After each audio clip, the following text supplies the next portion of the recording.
মেয়েটা কে? স্যার আমি কি জানি, আপনি আমাকে কেন জিজ্ঞেস করছেন? যা কিছু জানার এর থেকে জানুন না। স্যার আমি এই মেয়েটাকে চিনি না, আমি জানি না একে, আমি একে মারিনি স্যার। আমি তো ওই সময় শুধু এই লোকটার হেল্প করছিলাম। আমি অনেক রাত অবধি অফিসে ছিলাম স্যার, আপনি চাইলে সিসিটিভি ফুটেজ দেখতে পারেন। চিনের নিচে দেখো, থুতির নিচে স্টিচেস আছে না? আর সেগুলো খুব বেশি পুরনো নয়, মনে হচ্ছে কিছুদিন আগেই ও আঘাত পেয়েছে। পুরবি কোনো না কোনো ক্লিনিক বা হসপিটালে স্টিচগুলো করা হয়েছিল, সেখান থেকে এই মেয়েটার ব্যাপারে জানা যেতে পারে। একটা কাজ করো ফেডরিক, পঙ্কজ, এই বডির টুকরোগুলো আছে না, এই সব কটা আমাদের ফরেন্সিক ল্যাবে পাঠিয়ে দাও। আর এদের দুজনকে আমাদের ব্যুরোতে নিয়ে চলো। স্যার এ বলছে যে কয়েকদিন ধরে ওরই মতো দেখতে কোনো লোক ওকে ফাঁসানোর চেষ্টা করছে। এর চেনাশোনা লোকরা ওই লোকটার সঙ্গে বিভিন্ন জায়গায় দেখা করছে, আর ওরা ভাবছে যে ও এই।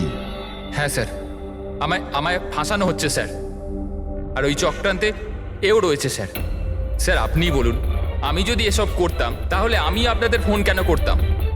স্যার এখন অবধি আমি আপনাদের যা বলেছি সবকিছু প্রমাণ হয়েছে তো। লাশ তো পাওয়া গেল লেকে, আর ওর গাড়ির ডিকিতে রক্ত পেলেন তো।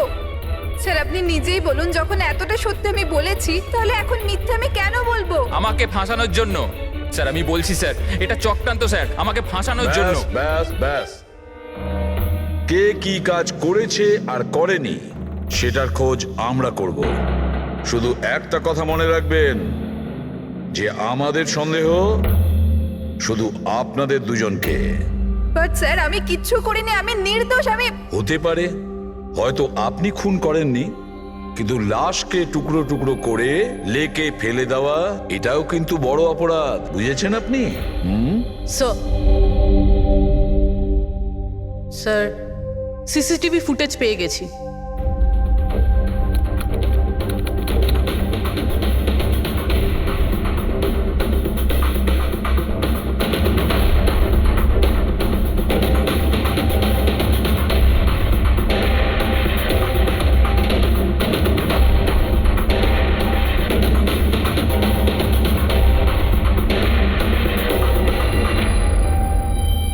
এ তো খালি।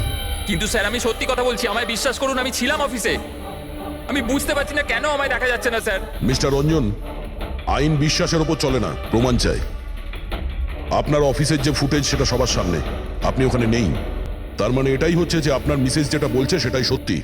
না না স্যার, আমি সত্যি কথা বলছি স্যার, আমি অফিসেই ছিলাম। আমি বুঝতে পারছি না যেটা কিভাবে হলো। হ্যাঁ, কিন্তু আপনার অফিস ফাঁকা দেখাচ্ছে কেন? স্যার রঞ্জন এই কোম্পানির সিইও, এই ফ্লোরে শুধু ওই থাকে, ও ছাড়া একজন পিয়নও আছে, সে সেদিনকে ছুটিতে ছিল। আচ্ছা, রঞ্জন বাবু ঠিক ওই দিনেই আপনার পিয়ন অ্যাবসেন্ট কেন? স্যার আমি সত্যি বলছি স্যার, আমি অফিসে ছিলাম। মিস্টার রঞ্জন, নিজেকে নিরপরাধী প্রমাণ করবার জন্য কোনো রকম প্রমাণ আপনার কাছে নেই, বুঝেছেন? আরে কুন্দন, ভালো হয়েছে তুই এসে গেছিস ভাই।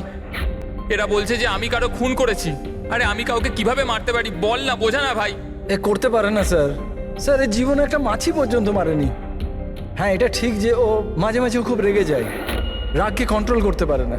হ্যাঁ স্যার, অনেক দিন ধরে চিকিৎসা চলছে ওর, ওষুধপত্রও খান রঞ্জন দাদা, কিন্তু কখনো কখনো যদি ওষুধ খেতে ভুলে যায় তাহলে নিজেকে সামলাতে পারেন না। এই কথাটা তুমি আমাদের কেন বলনি?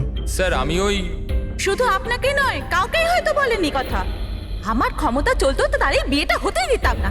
আমি তো আমার মেয়ের কাছে হেরে বসে আছি। এই লোকটা তো একটা সাইকো সাইকো। এই রঞ্জন একজন মানসিক রোগী। এর পার্সোনালিটি ডিসঅর্ডার আছে। এর মাথা তো সেটাই মনে রাখে যেটা ও মনে রাখতে চায়, বাকি সমস্ত কথা তো এ ভুলে যায়।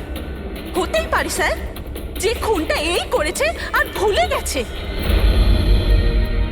ব্যাপারটা হচ্ছে যে আমি আগে অসুস্থ ছিলাম, কিন্তু তারপর আমি ঠিক হয়ে গেছিলাম। আপনি এরম কেন বলছেন? কুন্দন কুন্দন তুই বল, আমি সত্যি বলছি কিনা। বৌদি আপনি বলুন না, আরে তুমিই বলো না। আপনারা আমায় এভাবে কেন দেখছেন? আরে আমি সাইকো নই, আমি অসুস্থ নই, কোনো মানসিক রোগ নেই আমার, একদম ঠিক আছি আমি। আরে বলো না বলো না। বাস, অনেক হয়েছে। এটা তোমার বাড়ি নয়, ব্যুরো। এই নাটক এখানে চলবে না। একটা কাজ করো, পাশের ঘরে গিয়ে এনাদের বসাও। যান, ওই দিকটা যান যান। সমস্ত প্রমাণ ওই রঞ্জনের বিরুদ্ধে, আর তাছাড়াও ওর আচরণটা ঠিক নেই। কিন্তু বুঝে উঠতে পারছি না, জানি না কেন আবার এই ব্যাপারটা এড়িয়েও যেতে পারছি না। ও বারবার আমাদেরকে বলছে যে অফিসের সিসিটিভি ফুটেজটা চেক করুন। আমি অফিসে ছিলাম। এতটা জোর দিয়ে কেউ বলতে পারে না। আরও একটা ব্যাপার স্যার, ফোন ওই করেছিল। কোনো খুনি এরকম কেন করবে? আর স্যার ওই ডিসোসিয়েটিভ পার্সোনালিটি ডিসঅর্ডার, হয়তো খুনটা করেছে আর তারপর ভুলে গেছে। এই রোগটাতে এরকমই হয় স্যার। হতে পারে, এটা হতেই পারে। একটা কাজ করি আমরা, এই যে সিসিটিভি ফুটেজ আছে না, এটাকে ল্যাবে পাঠাই, চেক করিয়ে দেখি এই ফুটেজটা কেউ কোনোভাবে এডিট করে চেঞ্জ করেছে কিনা। আর স্যার ওই একই রকম দেখতে ব্যাপারটা।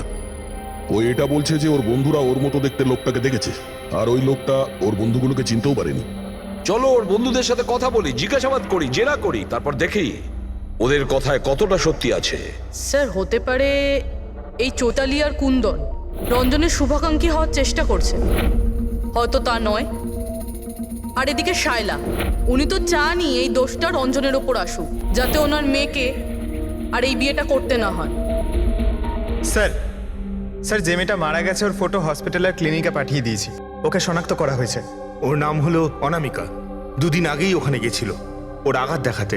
অনামিকা, অনামিকা, এই অনামিকার পুরো ফোন রেকর্ড চেক করো, খোঁজ নাও এ কোথায় থাকতো, কি করতো, এর সঙ্গে রঞ্জনের কি সম্পর্ক ছিল।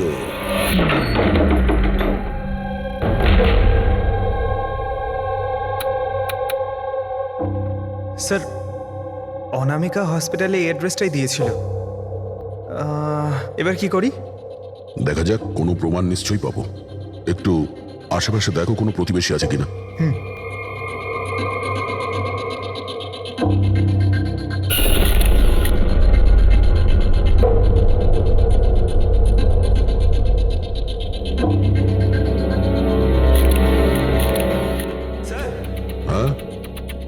এর নাম অঙ্কিত, অনামিকার প্রতিবেশী। হ্যালো স্যার, কি হয়েছে বলুন? অনামিকা ঠিক আছে তো? না, অনামিকার খুন হয়ে গেছে, আর আমরা সেই জন্যই এর তদন্ত করছি। আপনি ওর ব্যাপারে কিছু বলতে পারেন যার সাহায্যে আমরা খুনি পর্যন্ত পৌঁছতে পারি?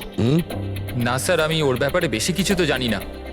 হ্যাঁ, তবে এটুকু জানি যে ও অ্যাসিস্ট্যান্ট ডাইরেক্টর ছিল আর এখন একটা ইন্টারন্যাশনাল শর্ট ফিল্মে কাজ করছিল। ইন্টারন্যাশনাল শর্ট ফিল্মে? আচ্ছা, ওর কোনো বন্ধু কিংবা আত্মীয় যে এখানে ওর সঙ্গে থাকতো? ও তো এনারাই ছিল স্যার, এই কিছু মাস আগেই এখানে থাকতে এসেছিল। আমি তো ওর পরিবারের কাউকে দেখিনি। হ্যাঁ, ওর একটা বয়ফ্রেন্ড ছিল যার সাথে ও ঘন্টার পর ঘন্টা ফোনে কথা বলতো। ও ফোনে যার সঙ্গে কথা বলতো ও যে ওর বয়ফ্রেন্ড ছিল, এটা আপনি কি করে জানলেন? স্যার, আসলে আমি ওর কথাগুলো শুনেছিলাম। ও ব্যালকনিতে দাঁড়িয়ে ওর সাথে খুব জোরে জোরে কথা বলতো অনেকক্ষণ। আর ওদের কথা শুনে মনে হতো স্যার ওর বয়ফ্রেন্ড ভালো লোক নয়। ঝগড়া হতো খুব দুজনের। কথা শুনে মনে হতো নিজেদের মধ্যে মারপিটও করে। ইনফ্যাক্ট এই দুদিন আগেই ওরা নিজেদের মধ্যে মারপিট করেছে। ওর মুখেতে সেলাইও পড়েছিল আর ওর চোখেও আঘাত লেগেছিল স্যার। আপনি দেখেছেন ওর বয়ফ্রেন্ডকে? আমি স্যার ওকে কখনো দেখিনি, কিন্তু ওর নামটা জানি স্যার। আচ্ছা, কি নাম কি ওর? রঞ্জন। রঞ্জন?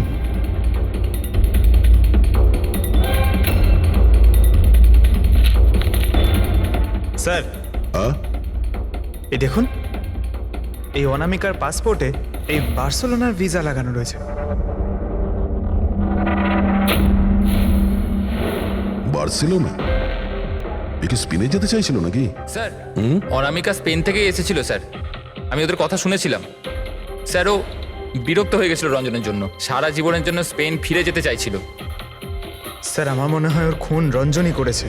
ও চাইতো না যে ও স্পেনে চলে যাক।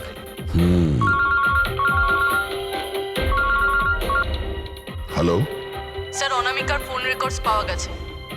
একটা নাম্বারে যেটাতে ও সবচেয়ে বেশি কথা বলতো সেটা রঞ্জনের কোম্পানির নামে রেজিস্টার্ড আছে। ও রঞ্জন, একটা কাজ করো, অনামিকার ফোনের শেষ লোকেশনটা কোথায় ছিল সেটা বার করো। এ অনামিকা কাল রাত্রেই আপনার হোটেলে ছিল? I am not sure sir, ছিল না? আমার তো মনে হয় না। ঠিক আছে, আমাদের আপনার হোটেলের সিসিটিভি ফুটেজটা চেক করতে হবে। Sure sir.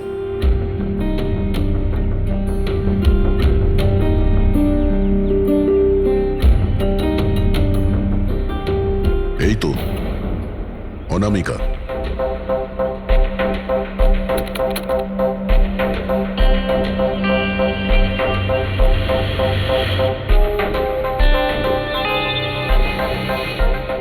এটা কি ব্যাপার? ও ভেতরে গেল একটা হ্যান্ডব্যাগ নিয়ে, আর বাইরে এলো একটা লাগেজ নিয়ে। আর সঙ্গে এই ছেলেটাকে। স্যার ও তো আমাদের বেল বয়। ওয়েল বয় কোথায় আছে এখন? কাল রাত্রে তুমি যখন ওই মেয়েটার লাগেজ নিয়ে বাইরে যাচ্ছিলে তখন ওর জন্য কেউ অপেক্ষা করছিল বাইরে? হ্যাঁ স্যার, একজন লোক তো ছিল, ওর জন্য ওয়েট করছিল। কে ছিল? লম্বা রোগা করে একজন ছিল। লম্বা রোগা করে? এ ছিল ওই লোকটা? স্যার মনে হচ্ছে তো এরকমই ছিল। দেখে তাই মনে হচ্ছিল মানে? স্যার ও দূরে দাঁড়িয়ে ছিল, তাই আমি ঠিকমতো দেখতে পাইনি। ও, তার মানে এই রঞ্জন, ও আমাদের মিথ্যে কথা বলেছে। ও অনামিকাকে আগে থেকেই চিনতো, আর শেষবার অনামিকা ওর সাথেই ছিল। রঞ্জন বলছে যে আপনারা ওকে আলাদা আলাদা জায়গাতে দেখেছিলেন, কিন্তু ও বলছে ওখানে ছিলই না। ব্যাপারটা কি বলুন তো? স্যার আমি একদিন কফি শপে কফি খাচ্ছিলাম, আমি দেখলাম যে রঞ্জন বাইরে কারোর সাথে কথা বলছে। রঞ্জন, রঞ্জন,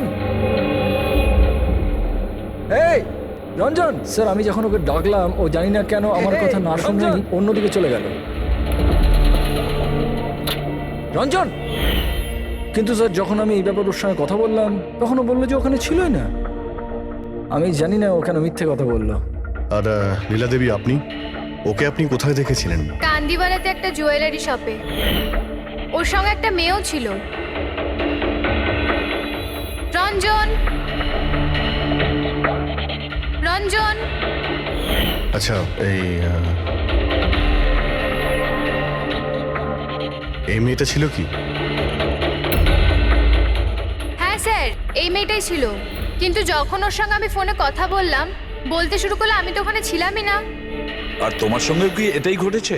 হ্যাঁ স্যার, ও বাজারেতে আমার সামনে দিয়ে যাচ্ছিল, আমি ওকে হাত দেখালাম, হাই বললাম, মদন রে, কিন্তু ও সরাসরি আমায় ইগনোর করলো, অটোতে বসলো, চলে গেল।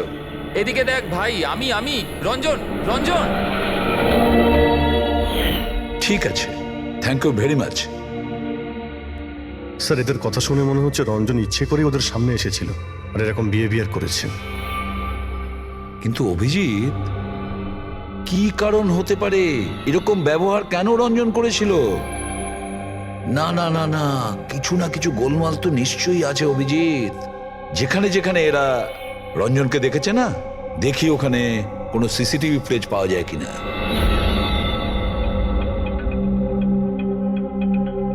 স্যার এখানে দেখুন। হ্যাঁ শালুকে, বস, কি পেলে? এই অস্ত্রের ওপর আর কাপড়ে যে রক্ত পাওয়া গেছে সেটা অনামিকারই। মনে হচ্ছে অঞ্জলি সত্যি বলেছে। এটার ব্যবহার অনামিকাকে খুন করার জন্যে আর ওর লাশটাকে লুকানোর জন্য করা হয়েছে। আচ্ছা, রঞ্জনের বিরুদ্ধে কোনো প্রমাণ? হ্যাঁ স্যার, রঞ্জনের ফিঙ্গারপ্রিন্টস পাওয়া গেছে। একটা তো এই টুল বক্সে, আর দ্বিতীয়টা গাড়ির ডিক্কিতে, যেখানে অনামিকার রক্তও পাওয়া গিয়েছিল। তার মানে রঞ্জন অঞ্জলির সঙ্গে ছিল। এটা তো খুব সহজ সরল প্রমাণ। অঞ্জলি সত্যি কথা বলা আর রঞ্জনকে খুনি প্রমাণ করা। কিন্তু বস, আরো অনেক কিছু পাওয়া গেছে। কি? স্যার আমরা একটা বিশেষ ধরনের পলিমার আর সিলিকনের ট্রেসেসও পেয়েছি, যেটা সাধারণত অদ্ভুত ব্যাপার। সিলিকন আর পলিমার, এটা তো সত্যিই অদ্ভুত ব্যাপার। আরো একটা বিশেষ কথা দেখাচ্ছি, এসো। এই কেমিক্যাল, বস, এই বিশেষ কেমিক্যালটা আমরা সব জায়গায় পেয়েছি, কাপড়ে, টুল বক্সে, অস্ত্রের উপর, সব জায়গায়। আর এটা ছাড়া এই দেখো, এই কিছু সায়ানাইড, কিছুটা ক্লোরাইড, এইসব কেমিক্যাল। সবচেয়ে বড় কথা হচ্ছে এই যতগুলো কেমিক্যাল আছে এই সিচুয়েশনে এখানে এগুলো থাকাই উচিত নয়। রঞ্জন, এই রঞ্জনের স্বাধীন থাকা চলবে না। রঞ্জনের একা থাকা খুবই বিপজ্জনক। অনামিকার প্রতিবেশীরা বলছে যে তুমি অনামিকার বয়ফ্রেন্ড। না স্যার। কিন্তু তুমি ওকে অনেক মারধরও করতে। না না, এটা একদম মিথ্যে স্যার, ভুল কথা এগুলো। লোকে আমার নামে বিভিন্ন কথা বলে বেড়ায়, কিন্তু সত্যিটা তো হলো যে আমি কোনো অনামিকাকে চিনি না। আচ্ছা, এই তোমার ক্রেডিট কার্ডের বিলস এগুলো তো চেনো না? এই দেখো, এই অনামিকার বার্সেলোনার ফ্লাইটের টিকিট তোমার ক্রেডিট কার্ড থেকে কেনা হয়েছে। আর ও যে নাম্বারটায় ঘন্টার পর ঘন্টা কথা বলতো সেটা তোমার কোম্পানির নামে রেজিস্টার করা আছে। আর সব থেকে বড় কথা, তোমার গাড়ির ডিকিতে অনামিকার রক্তের ছাপ পাওয়া গেছে। আর তুমি কি মনে করছো যে আমরা ওর কথা শুনে তোমার উপর দোষ চাপাচ্ছি? এই সমস্ত প্রমাণই যথেষ্ট এটা প্রমাণ করার জন্যে যে তুমি অনামিকাকে খুন করেছো। না স্যার, আমি কারোর খুনটুন করিনি। আর স্যার এই ক্রেডিট কার্ড, স্যার আমার কাছে তো অনেক ক্রেডিট কার্ড আছে স্যার। আর স্যার আমি আজ অব্দি আমার ক্রেডিট কার্ড দিয়ে কখনো বার্সেলোনার টিকিট বুক করিনি। তাহলে উল্টোপাল্টা কথা বলা বন্ধ করো রঞ্জন। অনামিকা তোমার গার্লফ্রেন্ড ছিল আর তোমার জন্য বিপদ হয়ে দাঁড়িয়েছিল, আর ওর হাত থেকে মুক্তি পাওয়ার জন্য তুমি ওকে খুন করে দিলে। আর শুধু খুন করলে না, তার সাথে আমাকেও ফাঁসিয়ে দিলে। না, আমি এরম করিনি অঞ্জলি, আমার কথাটা বোঝার চেষ্টা করো তুমি। বৌদি, মানছি যে সমস্ত প্রমাণ এটাই ইঙ্গিত করছে যে রঞ্জনী খুনটা করেছে, কিন্তু কিছু প্রমাণিত হয়নি এখনো। আপনারা প্লিজ আমাদের কাজ করতে দিন। দেখো রঞ্জন, তোমার নির্দোষ হওয়ার কোনো প্রমাণ তোমার কাছে নেই, আর খুনের সময় তুমি কোথায় ছিলে এর কোনো সাক্ষীও নেই। আর তোমার ওই অফিসে সিসিটিভি ক্যামেরা ফুটেজ, ওর মধ্যে তুমি উধাও। অনামিকার হোটেলের বাইরে তোমার গাড়ির দাঁড়িয়ে থাকা, তোমার গাড়ির ডিকিতে অনামিকার রক্ত পাওয়া, ফোন রেকর্ড, ক্রেডিট কার্ড বিলস, তোমার বাঁচার আর কোনো রাস্তা নেই।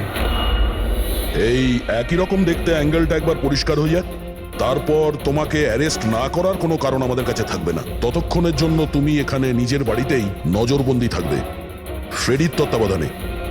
আর আপনারা তদন্ত শেষ না হওয়া পর্যন্ত আপনাদের মধ্যে কেউ এখান থেকে যাবেন না। ফ্রেডি, নজর রেখো। Sir sir please sir, sir আমার কথাটা বোঝার চেষ্টা করুন, আমি কিচ্ছু করিনি।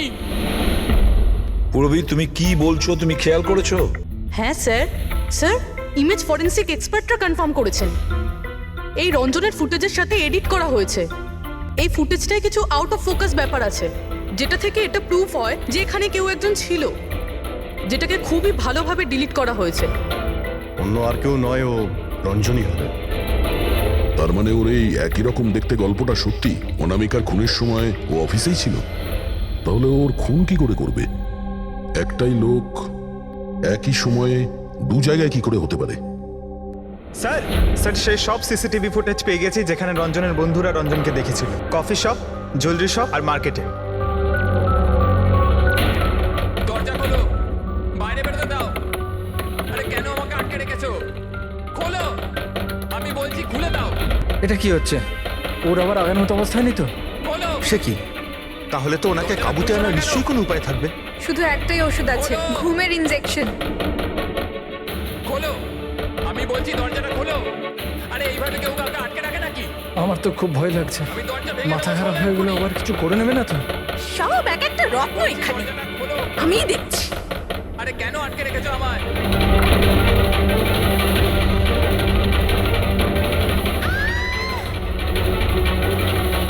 এই রঞ্জন, এই রঞ্জন, রঞ্জন দাঁড়াও বলছি।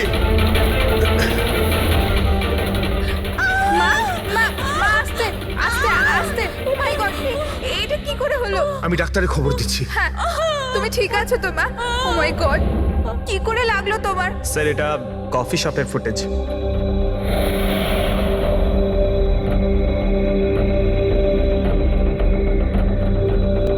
স্যার, এবার জুয়েলারি শপ।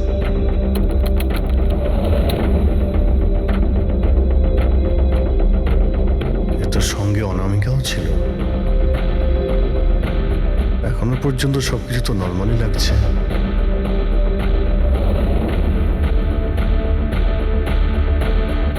স্যার, এবার মার্কেট প্লেস।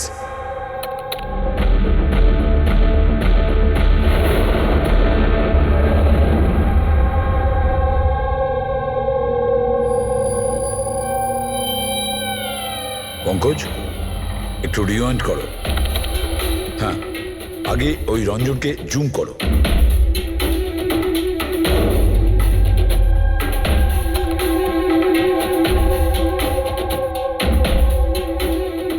এই দেখো, এর হাঁটা চল একটু আলাদা।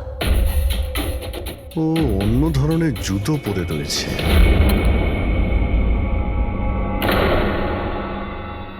কিন্তু এটা কি? দয়া, ওয়াকিং বুট পরেছে, ওয়াকিং বুট। যার পায়ের হাড়ে কোনো প্রবলেম থাকে না, সে ওই ওয়াকিং বুট পরে।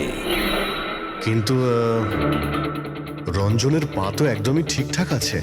সেটাই তো, এটা তো হতেই পারে না। তাহলে ও কি? হ্যাঁ শালুকে বলো, কি এখনই? আচ্ছা ঠিক আছে, আমি আসছি। শালুকে ফরেন্সিক ল্যাবে ডেকেছে, এখনই যেতে হবে। চলো।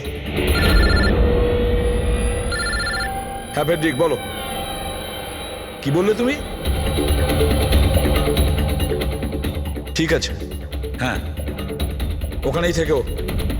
ফ্রেডরিক বলছিল রঞ্জন পালিয়ে গেছে শায়লার ওপর আঘাত করে। কিন্তু ফ্রেডি তো ছিল ওখানে। সেটাই তো। একটা কাজ করো দা, তুমি আর পঙ্কজ ওখানে চলে যাও, আমরা ফরেন্সিক ল্যাবে যাচ্ছি। আচ্ছা শালুকে, তুমি রঞ্জনকে গ্রেপ্তার করতে বারণ করেছিলে, ব্যাস ও তো ওদেরকে আঘাত করে পালিয়ে গেছে। আর তুমি এখানে এসব কি করছো? এখানে এখানে এরকম মিউজিয়াম সাজিয়েছো কেন? মিউজিয়াম নয় বস, তাহলে? এটা হচ্ছে সেই ধাঁধাটার জবাব যেটা আমরা সলভ করতে পারিনি। হ্যাঁ, রঞ্জন পালিয়ে যাওয়াতে আমার খুব আফসোস হয়েছে, কিন্তু আই এম শিওর তোমরা ওকে ঠিক ধরে ফেলবে। তোমাদের মনে আছে ওই যে কেমিক্যালটা আমরা ক্রাইম স্পটে পেয়েছিলাম? তো তার সঙ্গে ওর কি সম্পর্ক? সেটা আমি আপনাদেরকে বলছি। আপনি কে? এ হচ্ছে জগৎ। এক মিনিট, সবকিছু বুঝতে পারবে বস। বেহুল, হাই স্যার। এবার এর সঙ্গে আবার এই কেসের কি সম্পর্ক? আপনারা ওর সাথে একটু মন দিয়ে কথা বলুন, দেখুন সবকিছু জানতে পারবেন। এটা বলুন তো যে আপনি কে, আর এই কেসের সঙ্গে আপনার কি সম্পর্ক? এক মিনিট। এনার চোখগুলো দেখে তো কেমন যেন একটা মনে হচ্ছে। শুধু চোখই নয়, এনার তো পুরো মুখের মধ্যেই কিছু গোলমাল আছে অভিজিৎ, ফেসের ওপরে গোলমাল আছে।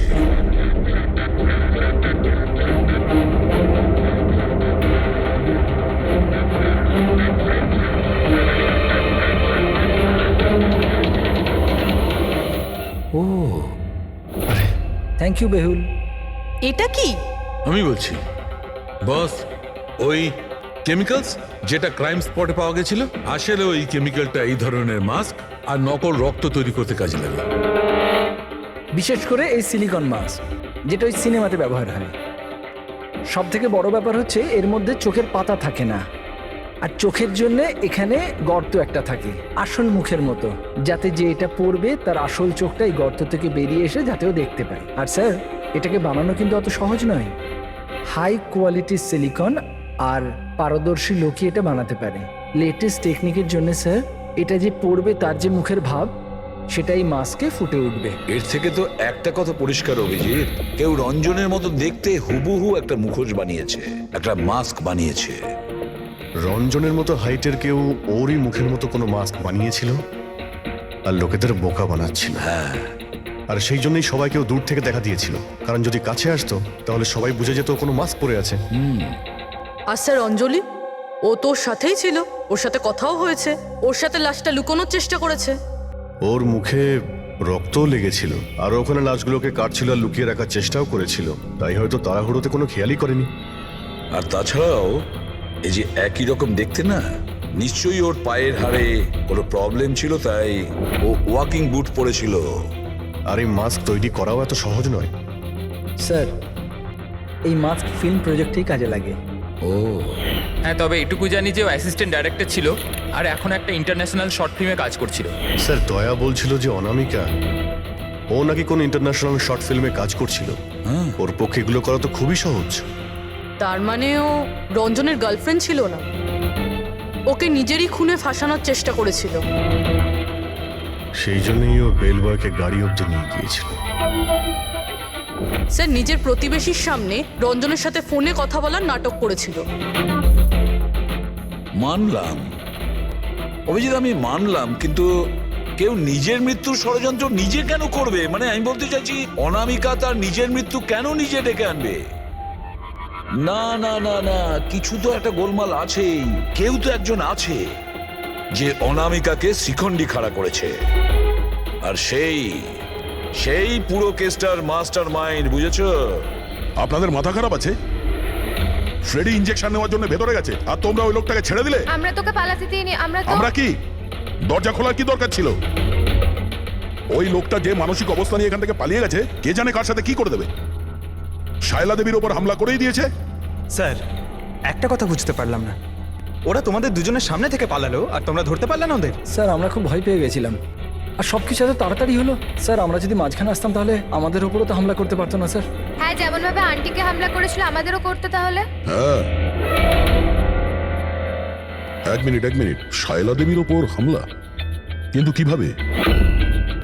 ওর কাছে অস্ত্র কি করে এলো?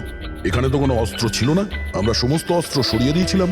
হ্যাঁ হ্যাঁ স্যার, শুধু ঘরে কেন, কিচেনেও সবজি কাটার কোনো ছুরি পর্যন্ত নেই।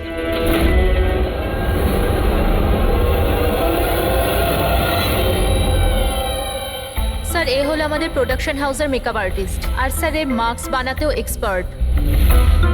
তুমি অনামিকার জন্য মাস্ক বানিয়েছিলে, তাই না? বানিয়েছিলে কি না?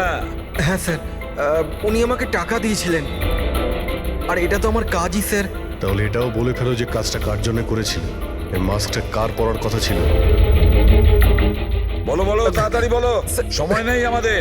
আর হ্যাঁ, যার মুখের তুমি মাস্ক বানাও তার মাপ নেওয়ার দরকার আছে, ম্যাপিং করার দরকার আছে। হ্যাঁ স্যার। কার জন্য বানিয়েছিল ওই মাস্ক? কে ওই মাস্কটা পরতো? বলো তাড়াতাড়ি।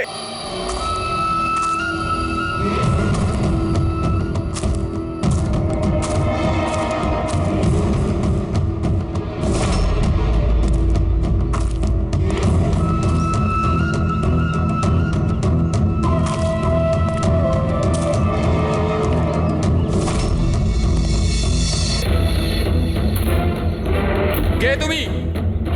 হ্যাঁ, কে তুমি? কি চাও? কেন আমাকে বেঁধে রেখেছো? আমার তো মনে হয়েছিল আমাকে দেখে তুমি খুব খুশি হবে, কারণ আমিই তো হচ্ছি সে যাকে তুমি খুঁজে চলেছ। তোমারই আর এক রূপ। রূপ? কিন্তু তোমার মুখ তো আমার সাথে মেলে না। কারণ এটাই, আমি তোমার মতন মুখের মাস্ক পরে নেই এখন, নাহলে তুমি আমাকে চিনতে পারতে না যে আসল তুমি না আমি। আর একটা কথা, আমি তোমার আওয়াজে কথাও বলতে পারি। কিন্তু তুমি এমন কেন করছো? যাতে অনামিকার খুনের জন্য তোমার জেল হয়ে যায়। কিন্তু আমার তোমার সাথে কি শত্রুতা? আমি তো তোমাকে চিনি অবধি না। ওসব জেনে তুমি কি করবে? এখন তো শুধু এটুকুনি জেনে রাখো যে আমার এত পরিশ্রমে সিআইডির লোকেরা জল ঢেলে দিয়েছে, আর আমার কাছে শুধুমাত্র এখন একটাই রাস্তা বাকি আছে, যে তোমাকে আমি মেরে ফেলবো। না! সিআইডি, তোমরা এখানে কি করে? তোমাকে ফলো করতে করতে এখানে পৌঁছেছি। ওই মেকআপ ম্যান সবকিছু বলে দিয়েছে তোমার ব্যাপারে। খুব ভুল করেছো তোমরা এখানে এসে। রঞ্জনকে তো আমি কিছুতেই ছাড়তে পারবো না, কারণ আমি ওকে মারবার জন্য কন্ট্যাক্ট নিয়েছি। কিন্তু এখন তোমরা ওর সঙ্গে মরবে।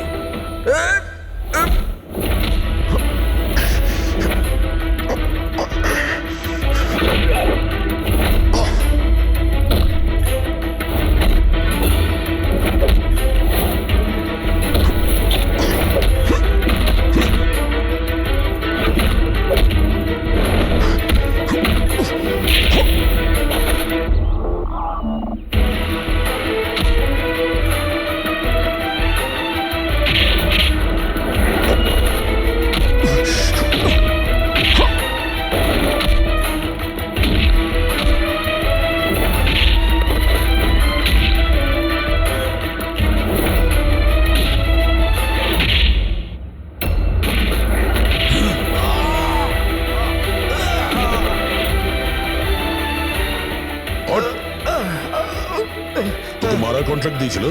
হ্যাঁ, কে দিয়েছিল? অনামিকা মারা যাওয়ার পরেও তোমাদের প্ল্যান চালু আছে। কে মাস্টার মাইন্ড? আমায় ক্ষমা করে দাও মা, তোমার মতের বিরুদ্ধে গিয়ে বিয়ে করে আমি অনেক বড় ভুল করে ফেলেছি। কখনো ভাবতেও পারেনি যে ওইসব করতে পারে। রঞ্জন কোথায়? ওকে পেলেন না আপনারা? পাওয়া গেছে রঞ্জনকে। আপনারা সবাই এটা জেনে হয়তো অবাক হবেন যে রঞ্জন নির্দোষ। এটা আপনারা কি বলছেন? খুন রঞ্জনই করেছে? একদম না, রঞ্জন খুন করেনি। খুন করেছে আপনাদের মধ্যেই কেউ একজন। আমরা? কিন্তু আপনি তো জানেন যে এদের সবার উপস্থিতিতেই রঞ্জন আমাকে আঘাত করেছে। কি করে করলো? মানে কোন জিনিস দিয়ে আপনার উপরে আক্রমণ করেছিল? আমি বলেছিলাম না যে ও ছুরি দিয়ে আমাকে আঘাত করেছিল। কিন্তু ছুরি তো ছিল না ঘরে, আমরা সমস্ত অস্ত্র সরিয়ে দিয়েছিলাম আর এখানেই। আপনার এই আঘাত ছুরি দিয়ে নয়, বরং নেইল ফাইল, নখ কাটার জন্য যেটা ব্যবহার করা হয়, আপনার এই আঘাত সেটা থেকে লেগেছে। মনে হচ্ছে উনি এখনো কনফিউজড। কোনো ব্যাপার নয়, ওনাকে আমরা সাহায্য করছি। ফ্রেডি,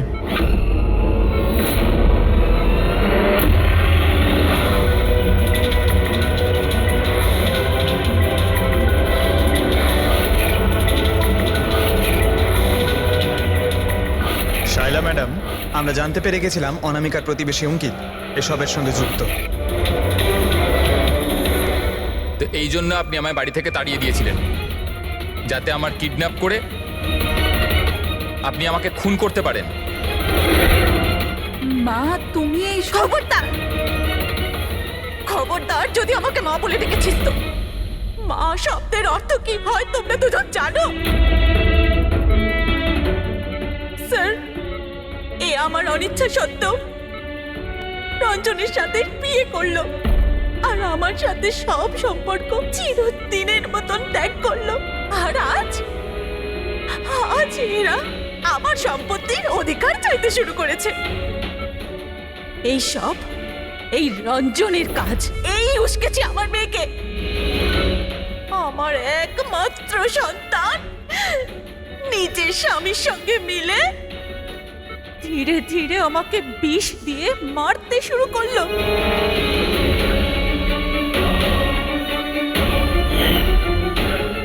দুভোটা তাড়াতাড়ি করো অঞ্জলি, এটা নিয়ে গিয়ে মায়ের ঘরে রেখে দাও, যাও।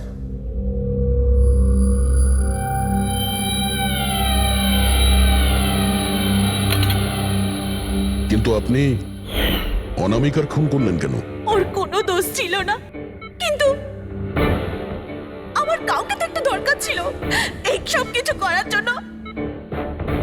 কিন্তু আমি এদের দুজনকে শাস্তি দিতে চেয়েছিলাম যে রঞ্জনের ফাঁসি হয়ে যাক আর অঞ্জলির সারা জীবনের মতো জেল। শায়লা দেবী, এদের প্রতি আপনার ঘৃণা আপনাকেও এদেরই মতন অপরাধী বানিয়েছে। এদের দুজনের তো শাস্তি হবেই, আপনার প্রাণ নেওয়ার চেষ্টা করেছে বলে। কিন্তু আপনারও কঠোর থেকে কঠোরতম শাস্তি হবে অনামিকাকে খুন করার অপরাধে।